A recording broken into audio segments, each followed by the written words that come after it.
Welcome to the Development Report on People's 105.5 FM, where we'll delve into crucial issues of sustainable development. I'm your host, Ife Onyekwere, dedicated to exploring all facets of development, from women's empowerment to children's rights to climate change, water resources, food waste, waste management, energy, and more. Together, we strive towards a common good as a nation. And remember, in our last edition, we had a spotlight on environmental champions, where we brought in a champion who transforms trash to treasure. And today, you can engage with us as we discuss cholera and waste management. What can Nigeria do differently? Cholera outbreak, have been in the news lately, but this is not the first time we're hearing about it. But lately, it's been in the news, and we've seen stories of people losing their lives to cholera. What can we do better as a nation?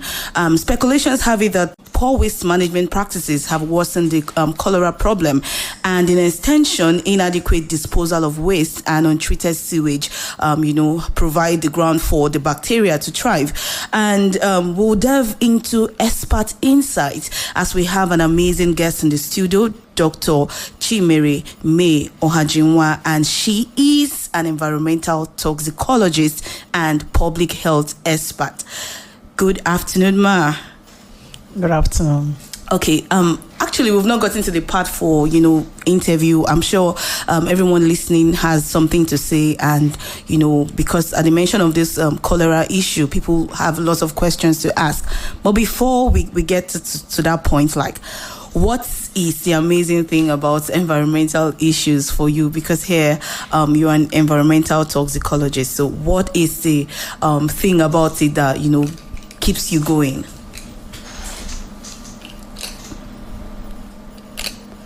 Okay, good afternoon, everyone. My name is Chimere May Ohajinwa. So, the question is, what is keeping me going? Yes. I think I'm a normal Nigerian. Anything that's keeping Nigerians is what is keeping me going. Okay. Well, a lot of people are, we've actually had guests on the show who feel like Nigerians are not, Nigerians, really do not pay attention to environmental issues, are not so keen about it. And so that's why. So when I see females who are, focused on stuff like climate change, females who are focused on stuff like, energy, I get to, want to find out there has to be something driving you, like environmental issues, Okay. I've always been interested in waste management, and that was what my research work is on. Focused on solid waste management. I've done some work on hospital waste management, which is even a more serious issue, like when we had COVID or Ebola. And the hospital waste was a very big deal because it could easily spread infectious diseases through the hospital. So the same thing happens to the cholera. If you're not handling it well at the hospital, from the hospital, how are we disposing the hospital waste? The bandage, the blood, the feces from the patients in the hospital. If the hospital is not managing it properly and it gets disposed into our water, the water gets contaminated, the whole lot of people are going to be infected. And it makes it even worse because now most people are drinking borehole water. Now that everybody is providing their own water, everybody is their own local government chairman. You provide your water, you provide your light, you provide your... So if you find out that that's one of the reasons why you get permission from government where you were to build your house, before you start putting your borehole, they also come to check, like the environmental health people will come and check where you're siting your borehole, where you're siting your sockaway. It shouldn't be the same place, because you can be drinking another person's sockaway without knowing. Wow. So that's one of the reasons why it's important to obey laws and obey regulations. So you don't think those regulations are just there to stress you. No, they are just there to protect things like this. So before it happens, there are already plans in place to make sure it doesn't happen. So now that we are having these issues, there are ways to prevent it, because it's even embarrassing that we are having this kind of problem. And it's not like it's an engineering problem somewhere where the sockaway broke down or the liquid waste spoiled somewhere, and then there was a mistake. This one looks so basic, and then it's looking so embarrassing. Okay. Thank you. Yeah. Thank you so much. Yeah. So that's our guest. You just heard the voice of Dr. Chimere May Ohajinwa. She's also the team lead of C-Circle Research, an organization that focuses on the nexus between environmental and health issues.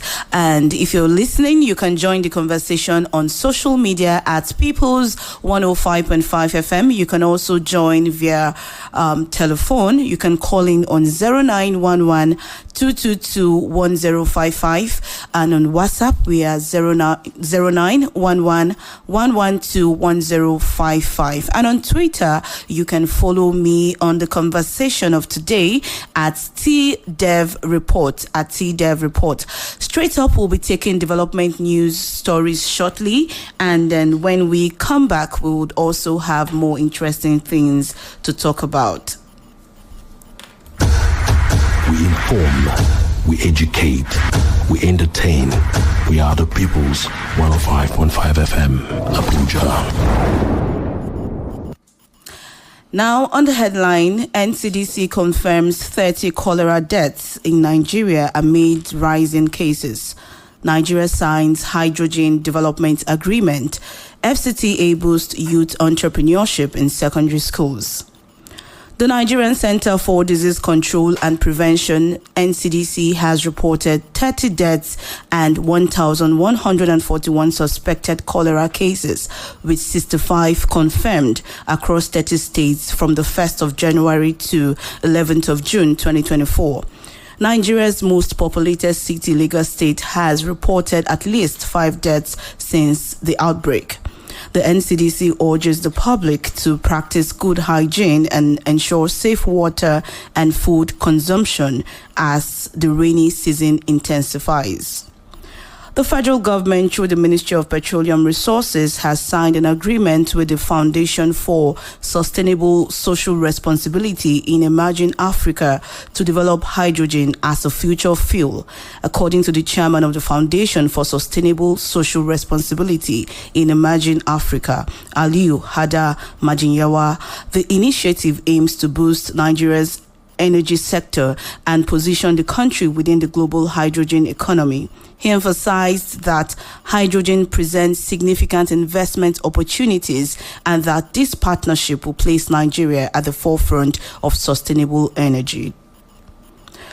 The Federal Capital Territory Administration, FCTA, is upscaling efforts to promote entrepreneurship among secondary school students across its 6 area councils to combat rising youth unemployment during the 4th FCT Secondary School Board Student Trade and Entrepreneurship Exhibition in Abuja.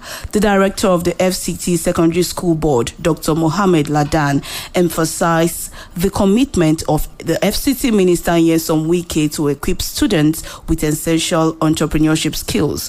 The initiative, involving 88 schools, concluded in the competition where Government Secondary School Kuduru Buhari emerged as the top winner, highlighting the program's success in promoting future entrepreneurs. And that's it on the development news segment. Keep it locked right here for more engaging content on the development reports. We inform, we educate, we entertain. We are the People's 105.5 FM, Abuja. We're going to be looking at data surrounding recycling, and after this we'll take a music break and then we'll start the interview with our guest for the topic of today. All right, let's look briefly at data surrounding waste management. Data surrounding waste management. Now, looking at it from the globe, the world generates over 2 billion tons of solid waste annually, with at least 33% of it not managed in an environmentally safe manner. This is from the world perspective. And then high-income countries generate more waste per capita, but they also have better waste management systems. Now, coming down to Africa, we have it that Africa produces about 70 million tons of waste each year, and waste management infrastructure is often lacking, which leads to significant environmental and health issues. And then we also have it from the African perspective that informal waste pickers play a crucial role in recycling waste management. Now, coming down to Nigeria, we have that Nigeria generates over 32 million tons of solid waste annually, with Lagos alone producing about 13,000 tons per day. And only about 20 to 30% of this waste is collated by formal systems. So poor waste management contributes to environmental pollution and even health hazards. Now, it's in the light of this that we're looking into the topic of today, cholera and waste management. Cholera and waste management. And then we have our guest in the studio, Dr. Chimereme Ohajinwa. And you listening can contribute to this show on social media at People's 105.5 FM.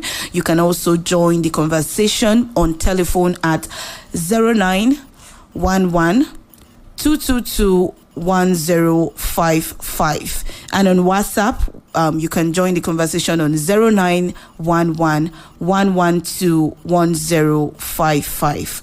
All right, welcome, Doctor. Could you please give us an overview of the current cholera situation in Nigeria? What is it like, and what is its implication for us as a country? Okay, so I heard you read 30 cases. 30 people have died. Well, it's more than 30 people, actually. If you're looking at 2 days ago, we have about 2,110 suspected cases and 63 case deaths already. So it's more than 30. It has grown, because this data was for June, like 1st of January to June. So it means there have been a rush of more deaths. We are in July. That's what I'm saying. Amazing. Wow. And so crazy. The number of states affected is now 33 states. So you just have 3 states that are not mentioned. And you have some top states. Lagos is the top. Already, so people are reporting, states are reporting. So remember, this is the ones that are reported. So meaning that in places where there are no proper, if they didn't go to hospital before they died, or the hospital did not report to NCDC, it means it's not captured. So this death is what is captured. The ones that registered, the ones that complained, the ones that appeared in the hospital. So if the person had died in one rural village, that means nobody knows about that means it wasn't captured. So this is based on reported data, right? And then we have the 3 states. That means almost the whole country have reported cholera outbreak. And so, we just have the fatality rate is just 3%, meaning that it's something that is curable, it's preventable. In fact, you shouldn't even have it. It's actually curable. It's even preventable. Okay, it shouldn't even happen. It's actually a disease that happens as a result of poor sanitation. And there are vaccines, there are medicines. So if you report to hospital on time, it's possible that it can be. If you report to hospital on time, it can be taken care of. So it's just basic things that can be done, and then you're okay with it.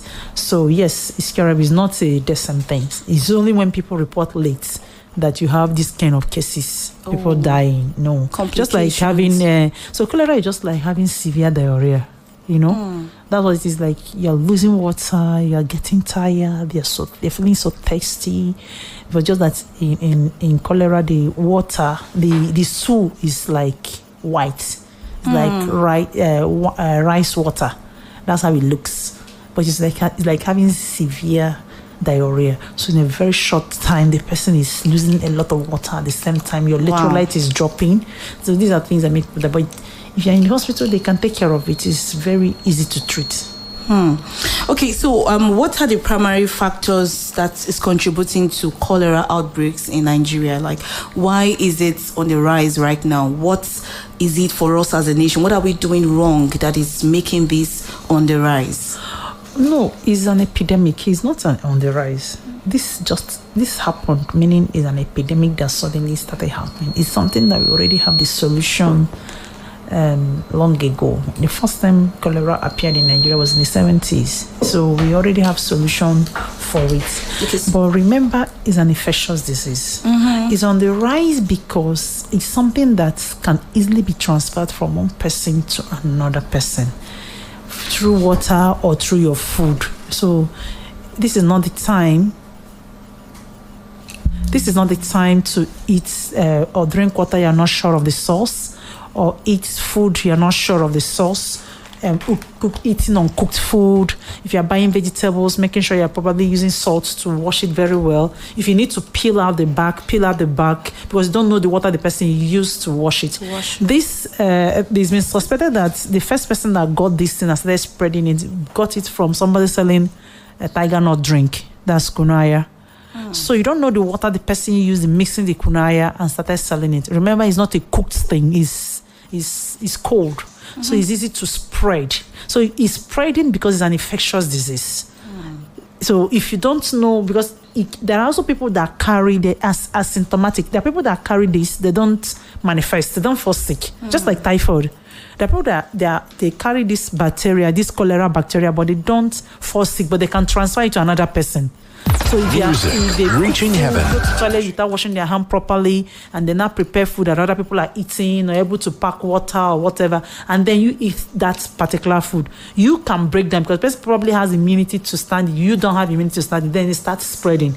So people that are not taking care of the person at home may not know, somebody is vomiting, somebody is stooling, they are using their hand to pack it, not wearing gloves, not knowing that this is an infectious disease. The person finishes packing it, goes to the house to go and cook food for the other children, and then somebody gets sick and somebody dies and all that. So that's how it's up. That's why it's spreading fast, because it's an infectious disease. Amazing. So we're actually discussing cholera and waste management. And if you agree with me, on the news lately, stories about cholera, and so that's what we're discussing today. And we have an expert, an environmental toxicologist and public health expert in the studio here. And if you have questions about cholera and also in relation to waste management, as we've been discussing for a while in the studio, you can send your messages on WhatsApp to 0911 112 1055. We'll continue the discussion after the music break. We educate, we entertain. We are the people's 105.5 FM, Abuja. The land is green, it's green, oh, oh.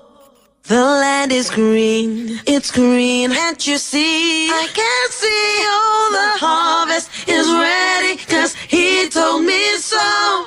It's green and it's all mine.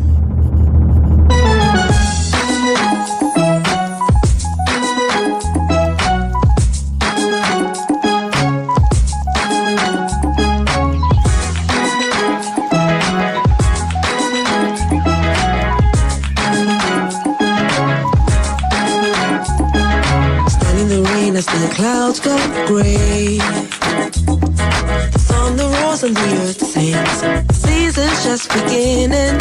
Sunlight it hides as the clouds make way for the pouring of my blessings. I will not be afraid. I see it now, I understand, I know. So I embrace it, dance in the rain. It's for my seed to grow, for every prayer and every seed I've sown. The Lord of the harvest knows I'm reaping back 100-fold. The land is green, it's green, oh, oh. The land is green, it's green, can't you see? The harvest is ready, 'cause the Lord of the harvest told me so. It's green for me. It's green for me. Standing alone can be a heavy load, but my vows I won't be breaking. Though my heart is aching, I got a word and I won't let go. It's your will I'm seeking, so I keep on understand, I know. So I embrace it, dance. Once again, it's time for me to grow. For every prayer and every tear I've sown, Lord of the harvest knows I'm reaping joy 100-fold. The land is green, it's green, oh, oh. The land is green, it's green. Can't you see? The harvest is ready, 'cause the Lord of the harvest told me so. It's green for me. I thought it was over, thought you were done with me, but we're just beginning. Whoa, my life is a journey. I will walk with you, I will go where you want me to. Yes, I will go. Come on.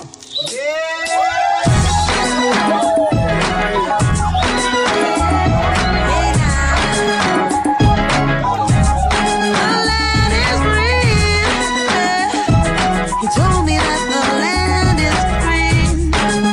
Hey, yeah. The land is green. It's green. Oh, oh. The land is green. It's green. Can't you see? The land is green. It's green. Oh, oh. The land is green. It's green. Can't you see? The land is green. It's green. Oh, oh. The land is green, it's green, can't you see? I can see all the harvest is ready. Yes, The Land is Green. That was The Land is Green by T.Y. Bello. All right, what can Nigeria do differently? Cholera and waste management. We have an environmental toxicologist and public health expert in the studio today discussing this topic with us. And right now, we're going to be asking, what common waste management issues in Nigeria causes, or increases the spread of bacteria. What waste management practices, are we lagging behind that can actually cause, this to actually be on the increase? Okay.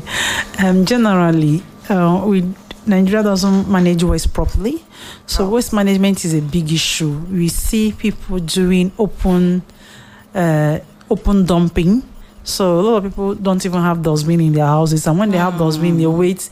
When it's raining, they bring it out and go and throw it inside gutter. As if you don't know that it's going to block somewhere else. Instead of you to pay for your waste to be disposed, we find it difficult to pay for waste. We think you shouldn't pay for it. A lot of people don't justify why they should pay for waste because you think, I've used it, then I can throw it away. We don't care about the impact because if everybody is disposing their waste indiscriminately, anyhow, that's how disease can also spread. So if you're managing the waste properly, that's how we can contain any disease from spreading. So imagine hospital not managing their waste properly. What do you think will happen? So it's the same thing. You don't know what everybody is using in their houses and what they are doing in their houses that they will, throw it anyhow they like. And then it rains, then the water now gets into the rivers, and a lot of people drink water from the river. So imagine what happens in IDP camps, in crowded areas, in the slum. If everybody's throwing like that and it flows, and then people are doing open defecation. So if not just solid waste, even the liquid waste, how are we managing it? The hazardous waste, how are we managing it? Because this is how it spreads. So if any of them, what you need is just maybe just one bacteria inside one big dustbin to just multiply and start spreading as because it's in a very conducive environment. And then you see people coming on the street, picking used water bottle, go and wash it and use it and package Zobo for you to drink. You don't even know where they're picking it from. Because that one is local drink. You don't have that NAFDAC number, So if most people drink this juice, this fresh juice, smoothie, Zobo, and we drink them, we don't know where they get these things from. So that's more reason why we should take care of our waste. Because if we don't take care of it, if it's priced, it's very easy to reach a lot of people. Because most of us enjoy these local drinks. So, because one thing I can actually pick out from, you said so many very important things. And one thing I can pick out from here is the I don't care attitude. So what could actually be the reason for this? Because the implications of this is very severe. So why are we as a nation so, relaxed about how to manage our waste properly? Because I believe issues like this have been going up, people have been talking about it, but why are we still laid back when it comes to proper waste management, so we don't accumulate terrible things to ourselves, that could cause health hazards and all like that? Okay, like I said, one is we don't think it's important to pay for our waste. People don't think it's important for them to pay here, but when they go abroad, they pay for their waste. As in they pay very well. But when they come here, yes, they're supposed to pay for it. Those people that come around to pick your waste, they earn salaries. They need to properly kit it. Sometimes you see them coming to pick the waste. They don't wear gloves, they don't wear nose masks, they don't wear any protective wear that can help them to do their job properly. Because if you think they don't care, if they catch any disease, they spread it to their house. You don't even know where your colleague is coming from. And you meet the colleague at work. So if the colleague has somebody working in that kind of place that has carried something from somewhere, brought it to home, and that's how, it's a chain reaction. Another thing is that sometimes infrastructures probably might not be, we don't have enough infrastructure for it. There should be dustbins everywhere, so that if you eat something on the road, there's a place for you to drop it. But when it's like you're looking for where to drop it, then you suddenly drop it anywhere you like. Another thing is awareness. Sometimes people are not aware of their responsibility, their personal responsibility towards these things. They think, it's not my business. As long as it gets out of my house, I don't care where it ends up. So that awareness is important. So it's also important that we know that we should pay for those things, because if you think it's not important for it to be paid for, that is why you can just give it to anybody to dispose for you without caring where does this waste finally end up. So you see why government puts in a lot of regulations, rules, penalties, because if you don't do it properly, there's going to be a big problem. Yeah. Okay. You highlighted the point that in other countries, measures are being taken. I believe some people, in the right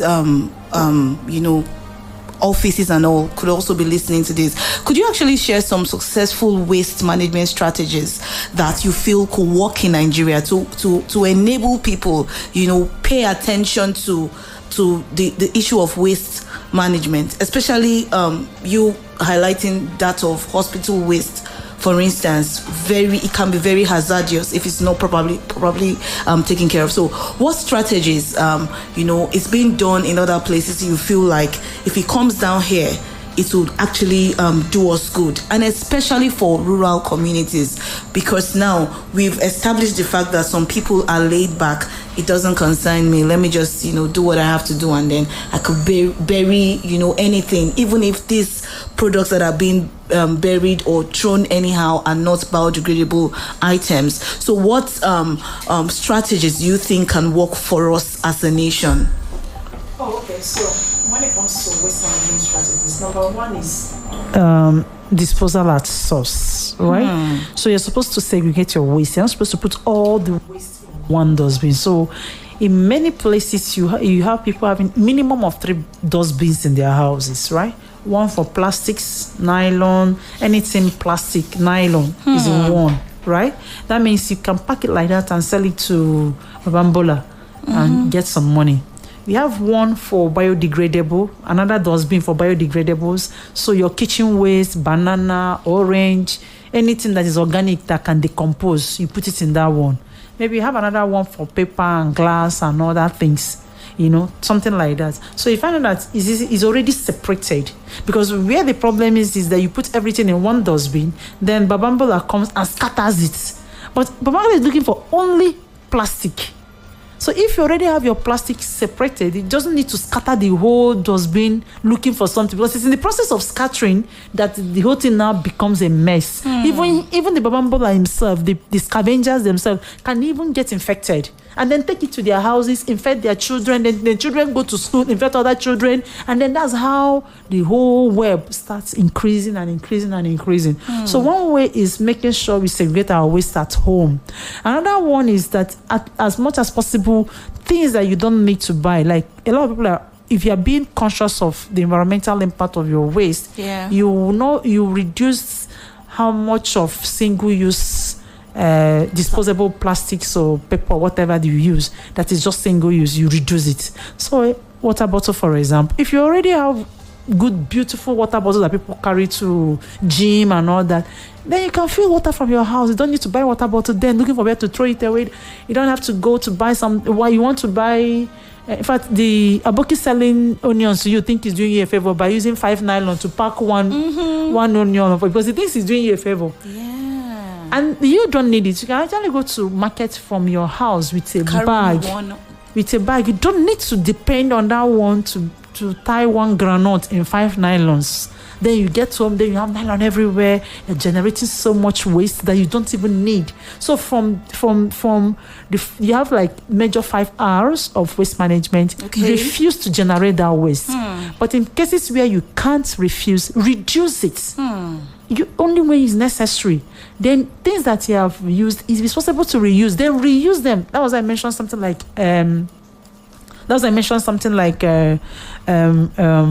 reusing your water bottles instead of buying bottled water every time.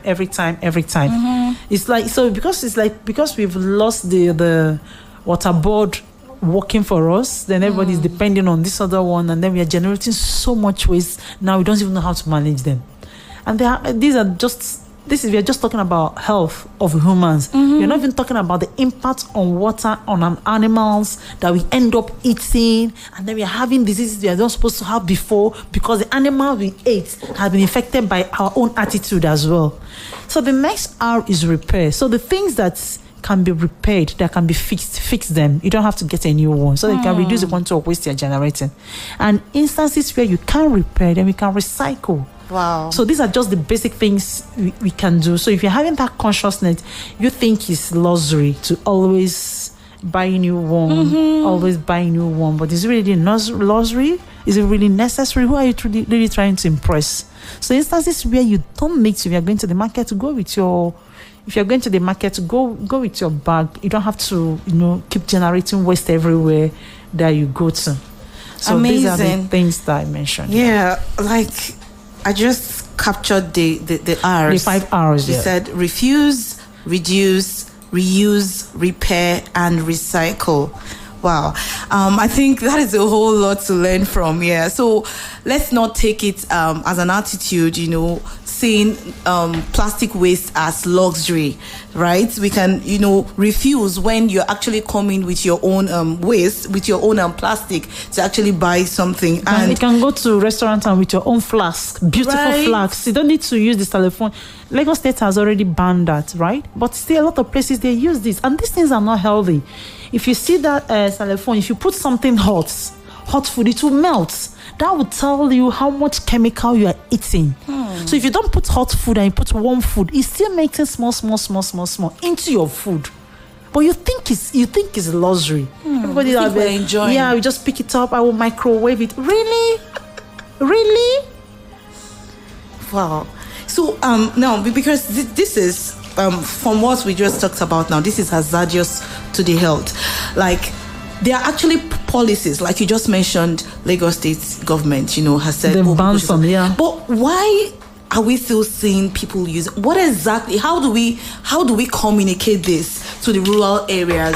And for me right now, it's not even a matter of a government policy says don't use this. Of course, it's good to follow policies and all, but then this is actually hazardous to my health. So how do we get this to, everyone on the streets, the local communities? Like, how do they get this to know that if you're using this, it's not luxury, it's actually affecting your health? Do you think we should be doing something better?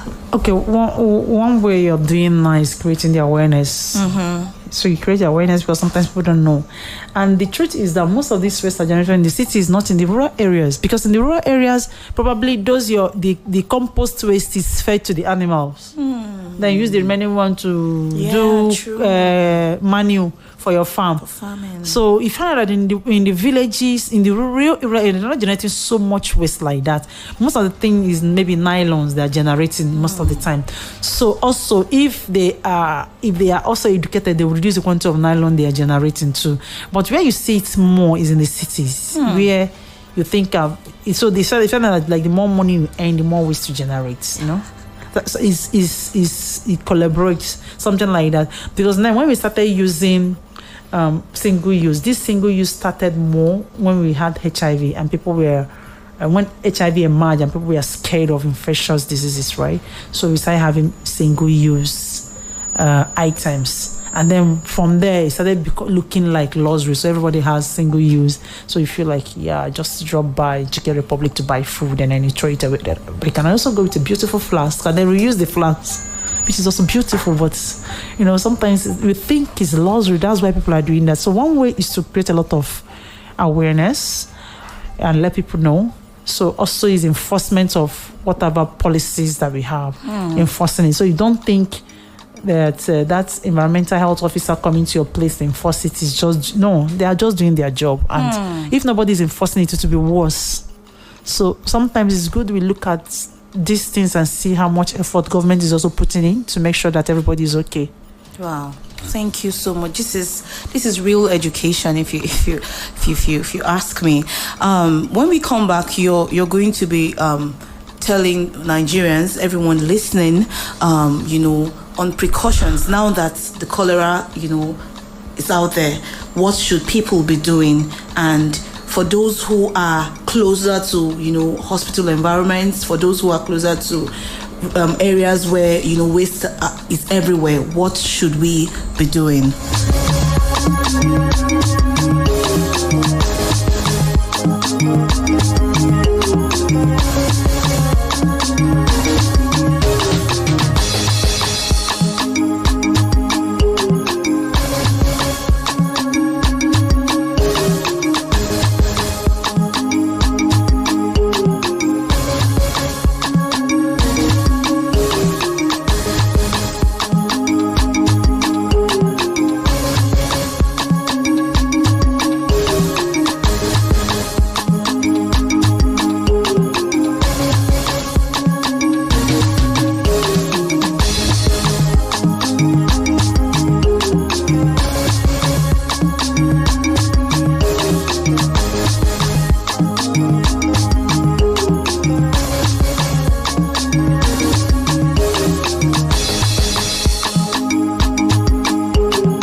Wow, so we've really learned a lot from Dr. Chimere today. And before we round off the segment, I want you to tell Nigerians, people have been hearing so much about cholera in the news.